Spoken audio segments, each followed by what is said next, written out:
السلام علیکم دوستو، آج کی کہانی کا نام ہے خوف کے بھوت۔ فضل اور ہارون دو گہرے دوست نہر کے قریب ایک چھوٹے سے گاؤں میں رہتے تھے۔ ایک طرف پکی سڑک بنی ہوئی تھی۔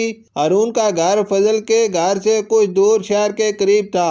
نہر کی طرف پکی سڑک کے کنارے ایک بہت پرانا ڈاک خانہ تھا۔ یہ سڑک بہت خوفناک کہلاتی تھی۔ یہاں لوگوں کو اکثر بھوت نظر آتے تھے۔ رات کے 10 بجے کے بعد یہاں سے کوئی نہیں گزرتا تھا۔ ایک دن ہارون فضل کے گھر تھا تو باتوں باتوں میں دیر ہو گئی۔ اس کا گزر اسی سڑک سے ہونا تھا۔ ہارون اپنے آپ کو بہت بہادر سمجھتا تھا، اس لیے اکیلا ہی چل دیا۔ سردیوں کی رات تھی۔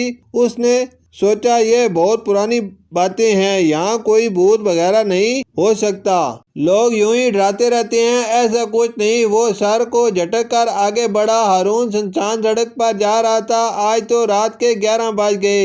اس کو بہت سردی محسوس ہوئی۔ سڑک بہت سنسان تھی۔ دور سے چوکیدار کی سیٹی کی آواز آ رہی تھی۔ وہ اپنی دھن میں جا رہا تھا۔ جب وہ پرانے ڈاک خانے کے قریب پہنچا تو اچانک سامنے ایک لڑکی آتی ہوئی دکھائی دی۔ اس نے سبز لباس پہن رکھا تھا اور 2 چوٹیاں کیے ہوئے تھی۔ وہ دونوں ہاتھوں سے اپنی چوٹیوں کو پکڑ کر ہارون کو غور سے دیکھے جا رہی تھی۔ یہ دیکھ کر ہارون کے حواس گم ہو گئے۔ وہ تو ہمیشہ بھوتوں کا مذاق اڑایا کرتا تھا، لیکن لڑکی کو دیکھ کر اس کے ہوشاں خطا ہو گئے۔ تبھی اس لڑکی نے بہت بھاری آواز سے پوچھا، کہاں آ رہے ہو؟